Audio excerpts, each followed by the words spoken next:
La Coupe de la Ligue sur France 3 avec Point P, matériaux de construction. Plus proche du terrain sur France 3, le football avec les magasins Digital Group, images, son, multimédia ménager.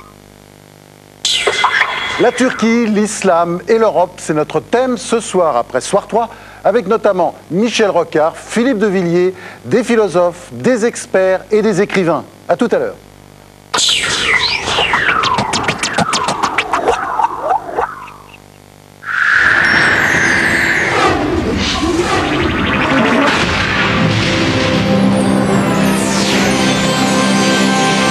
Bonsoir à tous, je vous souhaite bonne chance pour ce nouveau tirage qui peut vous faire gagner jusqu'à 1 million d'euros. Ce tirage est effectué comme toujours en présence de notre huissier de justice. Les 20 numéros gagnants de ce soir sont le 48, 64, 69, 13, 40, 57, le numéro 4, 14, le numéro 5, 24, 65, 11, 17, 37, 49, le numéro 2, le numéro 7, 39, 43 et le 60.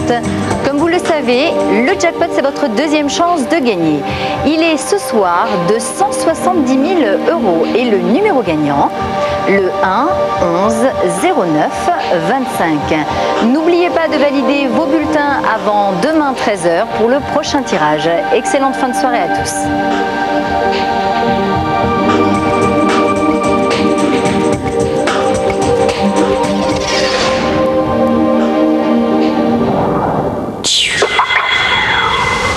La victime s'appelle Molly Zifran. C'était une dominatrice. Elle avait quitté récemment un donjon dirigé par une professionnelle. Je veux un nom. Est-ce qu'il y avait des tensions entre vous? Ouais, pourquoi? Est-ce que vous étiez ce matin? Ici. Est-ce que vous êtes client d'une dominatrice qui s'appelle Molly Zifran? Je la vénérais. Elle a été assassinée. Qu'est-ce que tu sais là-dessus? J'ai été la voir pour lui dire que je l'aimais. Et alors? Elle m'a giflé. Je me suis défendu. Étiez-vous au courant qu'il fréquentait une dominatrice? Kenneth m'a appelé hier soir pour me dire qu'il voulait divorcer. Quelqu'un devait l'arrêter. On doit savoir ce qui est arrivé. Sinon votre mari va passer le reste de sa vie en prison. Pour les amateurs de punitions très sévères, la meilleure adresse est NYPD, vendredi à 23h35 sur France 3.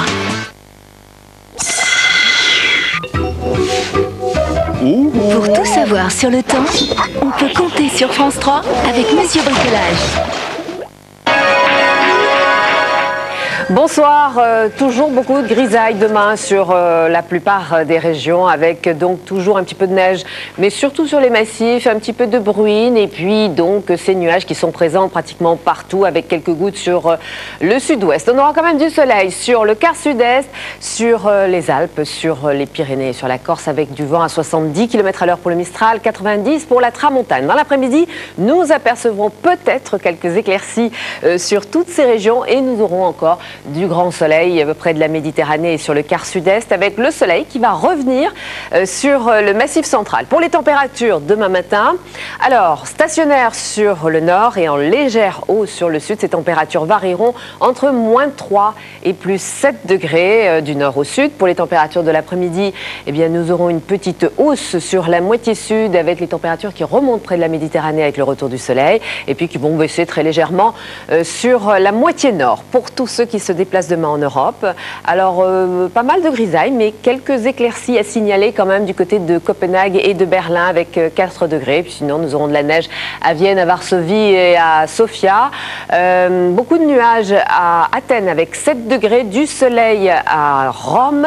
Nous aurons des passages nuageux, mais avec de belles éclaircies quand même à Londres et du soleil à Madrid. Voilà, demain nous fêterons les Blaises. Je vous souhaite une bonne fin de soirée avec nous sur France 3 et vous retrouvez tout de suite Soir 3 avec Audrey Pulvar et Louis Laforge. Bonsoir.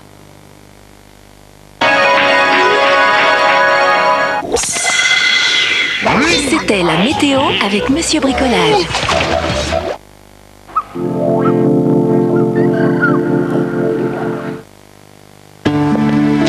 Ah, ce sont des toffees de Werther's Original. Tendre à souhait.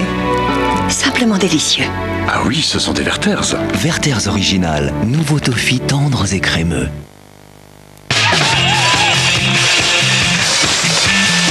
Badois rouge, l'eau nature furieusement pétillante, dans une petite bouteille rouge, en vente partout.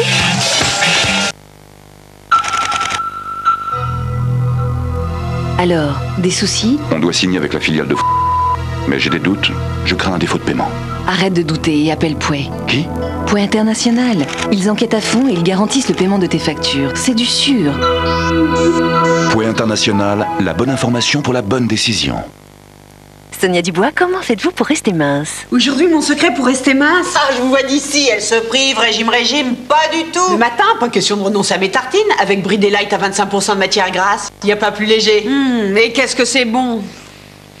Brie Delight, allez-y, c'est permis.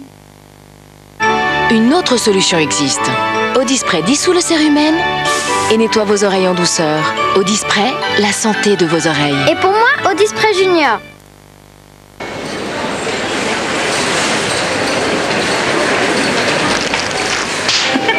On ne tâte pas le nouveau camembert moelleux de Bridel, parce qu'il est toujours moelleux. Et en plus, il est si doux. Le camembert moelleux de Bridel, il est toujours moelleux.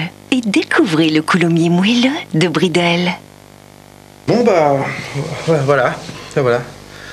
J'aurais quand même préféré que ce soit ma femme qui vous la présente, c'est quand même sa robe. Alors le 13 juillet 1984, à 10h15, Catherine rentre dans l'église. Et je m'en souviens parce que le prêtre c'était un rouquin, un gros rouquin. Quand je la touche comme ça maintenant, ça me donne encore des frissons quoi. Et si je voulais changer contre une polo match? Remarquez, je crois que Catherine ne rentre plus dedans. Polo Match, régulateur de vitesse, climatisation, jantalliage et radio CD, 11 990 €.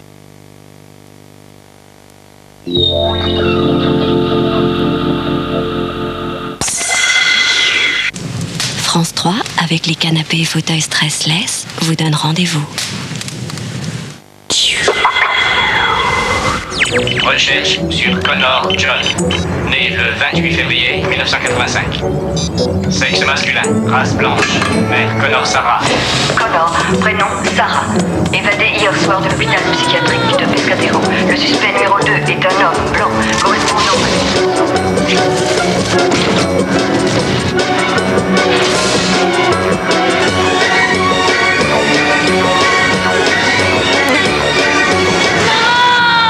Hasta la vista, baby. Terminator 2, avec Schwarzenegger. Fini les écrans trop plats. Demain à 20h55 sur France 3.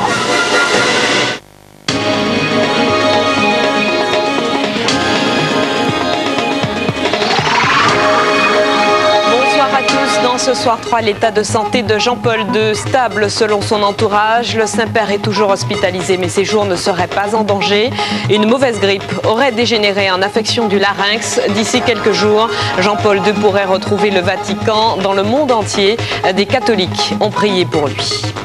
Jacques Chirac est arrivé à Dakar pour une visite officielle de 3 jours. Le chef de l'État en a profité pour faire un point sur la situation en Côte d'Ivoire. La France, dit-il, ne maintiendra ses troupes dans ce pays que si les Africains le lui demandent.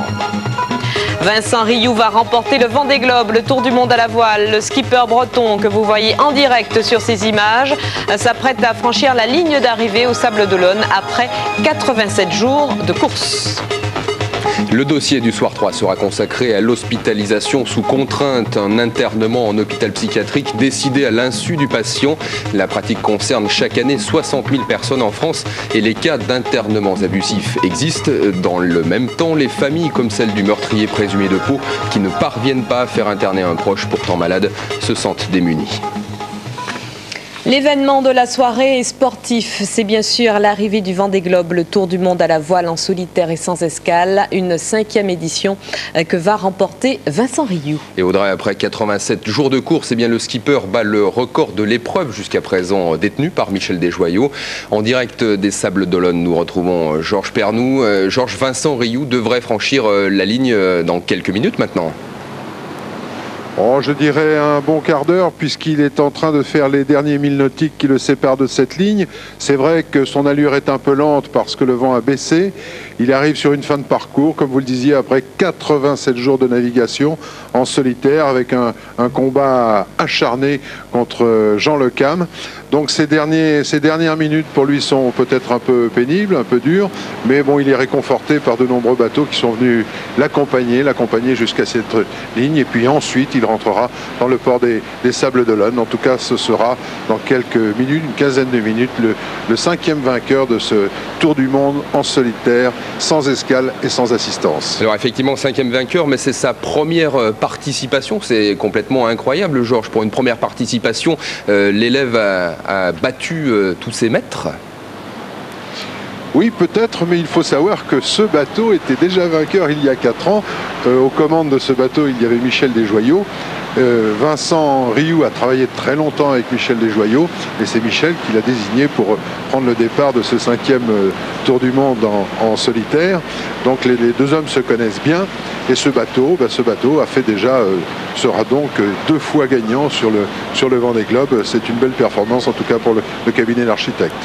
Merci Georges, on vous retrouve à la fin de cette édition pour vivre en direct donc l'arrivée de Vincent Rioux après avoir développé tous les autres titres de l'actualité. Tout d'abord la santé du pape. Et oui, il n'y a aucune raison de s'inquiéter. Les propos sont du porte-parole du Vatican qui veut rassurer à propos de la santé de Jean-Paul II. Le Saint-Père avait pourtant été admis d'urgence à l'hôpital Gemelli à Rome après une dégradation de son état hier soir. Jean-Paul II souffrait d'une grippe qui a dégénéré en une affection du larynx, l'empêchant de respirer normalement. Il est placé depuis sous assistance respiratoire, mais si l'on en croit son entourage, il devrait rentrer au Vatican d'ici quelques jours. Régis Nussbaum.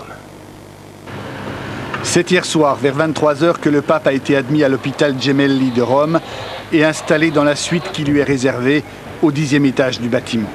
Depuis plusieurs jours, Jean-Paul II souffre de problèmes respiratoires que l'on a pu constater lors de sa dernière apparition en public dimanche. Après une nuit qualifiée de calme par le Vatican, un premier bulletin de santé qui se veut rassurant. Toute la nuit, le pape a reçu une assistance respiratoire qui a permis une stabilisation de son état de santé. Les paramètres cardiovasculaires et son métabolisme sont normaux. Un bulletin de santé qui fait aussi état d'une laryngite accompagnée de spasmes, une infection aggravée par la maladie de Parkinson dont le pape souffre depuis plusieurs années. Dans la journée, l'optimisme du Vatican était relayé par les plus hautes autorités italiennes, dont le ministre de la Santé à la sortie de l'hôpital. Il se rétablit. Les médecins font du bon travail. Alors nous sommes très optimistes. Pendant ce temps, la place Saint-Pierre reçoit son lot habituel de visiteurs, touristes, prêtres, religieux, tous préoccupés par l'état de santé du pape. Que Dieu lui rende tout de suite santé, consolation et joie. Il a beaucoup de choses à faire et nous avons besoin de prier pour lui. Le Saint-Père a souffert de beaucoup d'autres choses. Une tentative d'assassinat, la maladie et des opérations. Dieu ne veut pas le rappeler à lui. Il veut qu'il finisse sa mission jusqu'au bout. Dans la soirée, des centaines de fidèles ont assisté à une messe dans la basilique Saint-Pierre que devait célébrer le pape.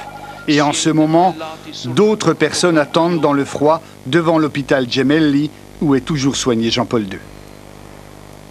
Hervé Dino, bonsoir. On vous retrouve en direct de Rome. Alors, est-ce qu'on en sait un peu plus ce soir sur l'état de santé de Jean-Paul II ?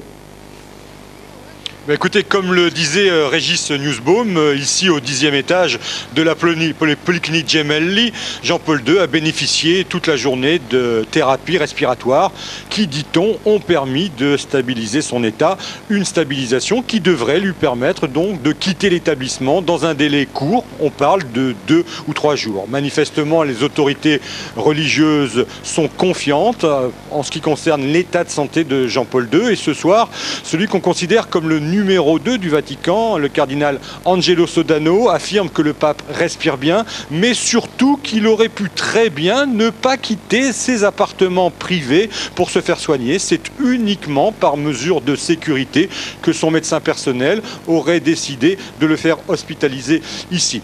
En clair, le message que veut délivrer le Vatican est le suivant: l'état de santé de Jean-Paul II ne s'est pas dégradé. Il n'en demeure pas moins que Karol Wojtyla est atteint depuis de nombreuses années de la maladie de Parkinson qui entraîne de nombreux troubles respiratoires. Il faut savoir que les malades atteints de cette maladie encourent des risques d'étouffement en cas de toux ou d'encombrement des branches, et c'est pour cela que son médecin, suivant en fait le principe de précaution, a décidé de le faire admettre ici à la polyclinique de Gemelli où le pape, en 14 ans, 24 ans exactement, aura fait pratiquement près de 8 séjours. Merci Hervé pour toutes ces précisions. Le meurtrier présumé d'une infirmière et d'une aide-soignante à l'hôpital psychiatrique de Pau est passé aux aveux. Il devrait être présenté dans les prochains jours au juge d'instruction en charge de l'affaire. Romain Dupuis avait séjourné dans l'établissement à plusieurs reprises. En 2003, il y avait été interné pendant plus de 2 mois et les médecins à l'époque avaient diagnostiqué une suspicion de schizophrénie. Ses parents font état de sa fascination pour les armes blanches. Et les parents de Romain Dupuis déclarent avoir plusieurs fois tenté de le faire interner sans succès à cause d'un manque de place en structure psychiatrique. Ce cas n'est pas isolé. Pour les familles de personnes dangereuses pour leur entourage ou pour elles-mêmes, il est parfois difficile de se faire entendre de la police ou du personnel médical. Illustration en Isère avec ce reportage de Sophie Pellerin et de Grégory Lespinasse. Oui, je le vois qui tombe de jour en jour. Je vois qu'il est malheureux, qu'il est mal et j'ai les mains liées, personne ne m'aide, personne ne nous aide. Cette femme désespérée, nous l'appellerons Françoise. Elle dit avoir choisi l'anonymat pour protéger son fils du regard des autres. Avec ses troubles du comportement et ses crises de démence, celui-ci a été diagnostiqué schizophrène il y a 6 ans.